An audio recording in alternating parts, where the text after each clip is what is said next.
तो भाई लोग क्या हाल चाल है यार। जुजुत्सु काइसन मॉड्यूलो का चैप्टर 13 फाइनली आ गया है और ये चैप्टर काफी ब्रूटल होने वाला है। तो चलो सीधा चैप्टर की तरफ बढ़ते हैं। तो चैप्टर की शुरुआत होती है उस सीन के बाद से जहाँ पे क्रॉस को गोली लग गई थी और वो अब हॉस्पिटल में भर्ती होता है। क्रॉस बेड पर पड़ा है और मारू, जवालोमा, ओस्की और कुछ समोरियंस उसके आसपास खड़े होते हैं। देन मारू पूछता है कि क्यों, आखिर उन्होंने ऐसा क्यों किया। देन एक रैंडम समोरियन बोलता है कि उन्हें लगा कि क्रॉस तलवार निकालने वाला है इसीलिए उन्होंने गोली चला दी।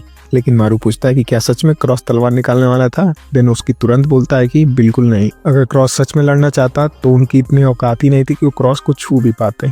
देन जवालोमा बोलता है कि आखिरी पल तक क्रॉस सबके लिए बेस्ट रास्ता ढूंढ रहा था को एग्जिस्टेंस के लिए।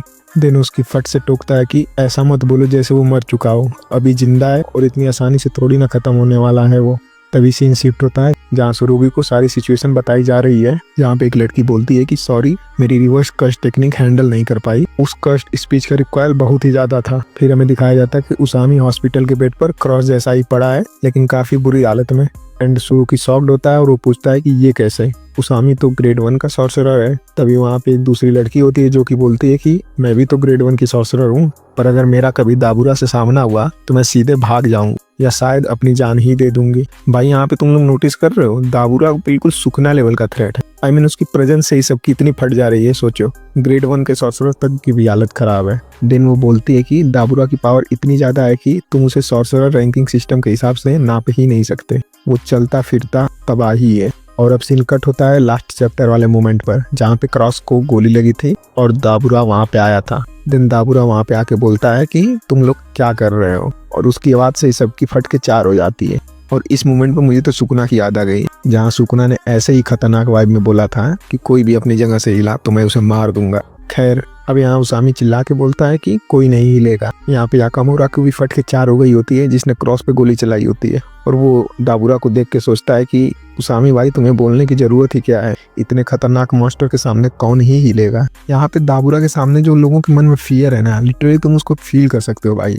ये चैप्टर में दाबुरा भाई का ऑरा बिल्कुल एकदम हाई लेवल पे है। आई मीन ऐसा लग रहा था कि अब लोग सांस भी नहीं लेंगे दाबुरा की डर से। खैर इसके बाद दाबुरा समोरियन के पास आकर फिर से शांतिपूर्वक तरीके से पूछता है कि बताना जरा यहाँ क्या हो रहा है। और तभी एक समोरियन बोलता है कि अर्थ पे जिन्हें हम कर्स्ड स्पिरिट समझ रहे थे वो एक्चुअली कल्याण है। देन तभी याकामुरा चिल्ला के बोलता है कि ये सच नहीं है, वो कर्स्ड स्पिरिट है ना कि कल्याण। और उसके इतना कहते ही नेक्स्ट सेकंड में लिटरली एक ब्लिंक में दाबुरा उसके सामने खड़ा था। दाबुरा उससे पूछता है क्या तुम थे जिसने क्रॉस को गोली मारी।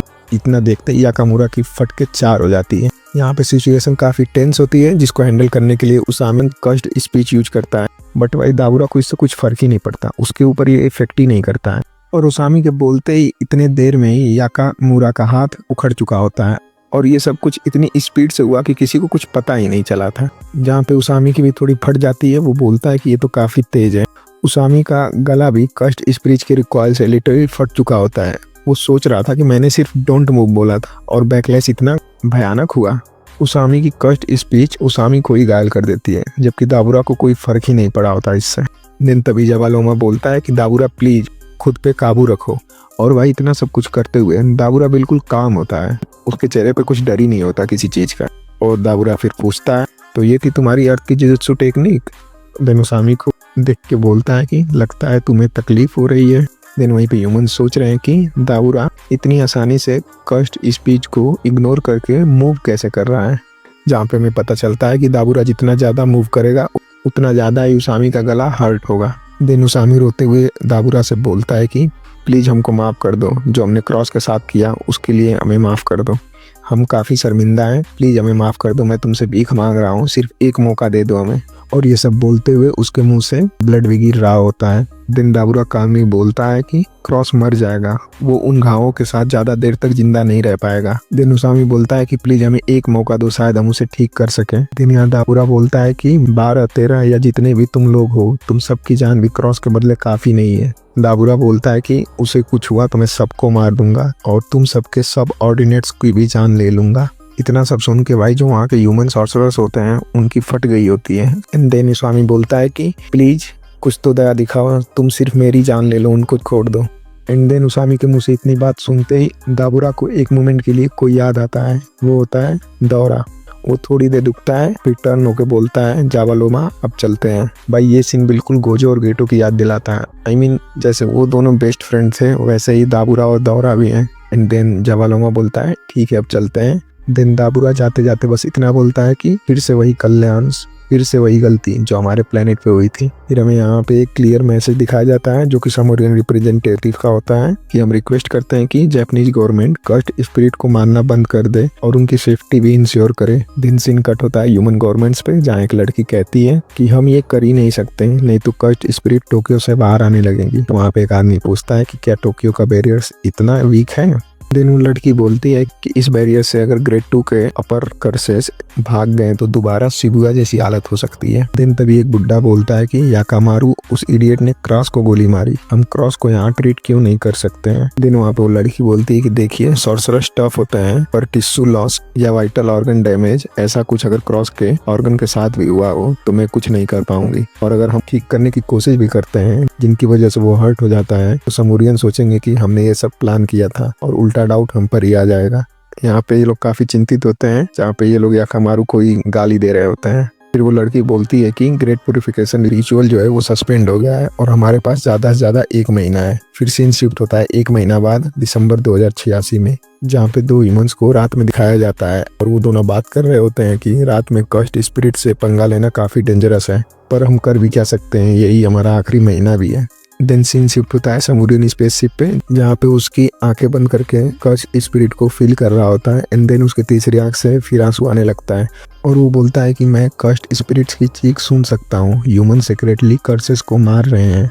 जहाँ पे फिर हमें एक समोरियन की तरफ से क्लियर मैसेज दिखाया जाता है कि कस्ट स्पिरिट की मास किलिंग को वो इंटरनेशनल क्राइम डिक्लेयर करते हैं। उनके जवाब में जापान की गवर्नमेंट बोलती है कि ये फोर्स मेजर है और ये करना जरूरी था, इसे इलीगल नहीं माना जा सकता है। फिर सीन शिफ्ट होता है 1 महीने बाद जनवरी 2087 में, जहाँ पे ह्यूमंस काफी पैनिक होते हैं और वो बोलते हैं कि हम लिमिट पर हैं, प्यूरिफिकेशन रिचुअल करना ही पड़ेगा, विंटर्स में कर्सेस और ज्यादा डेंजरस होते हैं। देन सीन शिफ्ट होता है समोरियन के साइड, जहाँ पे उसकी का थर्ड आई रो रहा होता है। वो कहता है कि मैं उनकी चीखों को इग्नोर नहीं कर सकता, वॉरियर होने के नाते कम से कम इतना तो कर ही सकता हूँ। देन वो दाबुरा को प्रोवोक करता है कि तुम तो कालियान की आवाज सुन ही नहीं सकते, आउटसाइडर जो ठहरे। देन दाबुरा काल में बोलता है कि ठीक है मैं आउटसाइडर ही हूँ। दिन यहाँ पे फिर समोरियंस का मैसेज दिखता है कि हम टोक्यो के अंदर एक नया नेशन रूम इस्टेब्लिश करेंगे और अगर मना किया तो ड्यूअल के साथ फैसला लेंगे। बेसिकली वो सीधे सीधे लड़ाई की बात कर रहे होते हैं। यहाँ पे जो जापानीज गवर्नमेंट के लोग होते हैं वो काफ़ी परेशान हो जाते हैं। वो बोलते हैं कि कहा था ना ये होने वाला है, उन्हें टोक्यो दे दो। देन तभी एक गर्ल बोलती है कि बस करो, दाबुरा के अगेंस्ट में यूजी तातोरी के अलावा किसी को रखना पॉसिबल ही नहीं है। उससे कांटेक्ट किया कि नहीं? और भाई उसकी इस बात से तुम अंदाजा लगा सकते हो कि यूजी फ्यूचर में कितना स्ट्रॉन्गेस्ट हो चुका है। I mean, वही सबकी होप है दाबुरा के खिलाफ कि अगर दाबुरा को किसी से लड़ना भी पड़े तो उसके सामने हम यूजी को खड़ा कर देंगे। दिन फिर एक आदमी बोलता है कि हम यूजी से कांटेक्ट नहीं कर पा रहे हैं, पता नहीं वो कहाँ है। फिर सीन कट होता है नोवारा पे, जहाँ वो काफ़ी बूढ़ी हो गई होती है। देन वो बोलती है कि लास्ट टाइम उसने यूजी को हाना के फ्यूनरल में देखा था और वो ये भी बताती है कि यूजी बोला कि वो और किसी के फ्यूनरल में नहीं आएगा। देन नोवारा फिर बोलती है कि मैं तो बूढ़ी हो गई हूँ पर वो तो एज ही नहीं करता, उसकी तो उम्र ही नहीं बढ़ती है। वो जब भी मुझसे मिलता है तो मुझे बूढ़ा देख के वो काफ़ी ज़्यादा गिल्ट महसूस करता है। तो अगर तुम जब भी यूजी से मिलो तो उससे कहना कि मुझे इतना कम भी मत समझे। और ये नोवारा की रिकॉर्डिंग होती है और यहाँ पे रिकॉर्डिंग खत्म हो जाती है। देन वहाँ पे एक ह्यूमन बोलता है कि तो सब खत्म हो गया। देन वो लड़की बोलती है कि नहीं, अभी भी हमारे पास एक उम्मीद है। यहाँ पे वो लड़की यूका के बारे में बात कर रही होती है। देन हमें फुल पैनल पे यूका की इमेज दिखाई जाती है। यहाँ नरेटर ये बोलता है कि जनवरी 2027 में दाबुरा ने डुएल के लिए चैलेंज किया था, लेकिन जापान ने अर्थ के रिप्रेजेंटेटिव के तौर पे यूका ओकुत्सु को चूज किया और उसने चैलेंज एक्सेप्ट भी कर लिया। और यहीं पे ये चैप्टर एंड हो जाता है। अब यहाँ यूका और दाबुरा लड़ने वाले हैं। आई होप कि दाबुरा और यूका के बीच लड़ाई हो ही ना, क्योंकि मैक्सिमम पॉसिबिलिटी है कि यूका मारी जाएगी। बट यहाँ पे ये भी हो सकता है कि बीच में यूजी की एंट्री हो और वो सब कुछ संभाल ले। खैर आगे देखते हैं क्या होता है। तो अगर चैनल पे नए हो तो वीडियो को लाइक और चैनल को सब्सक्राइब करो यार। बाकी मिलते हैं अगले वीडियो में, तब तक के लिए धन्यवाद।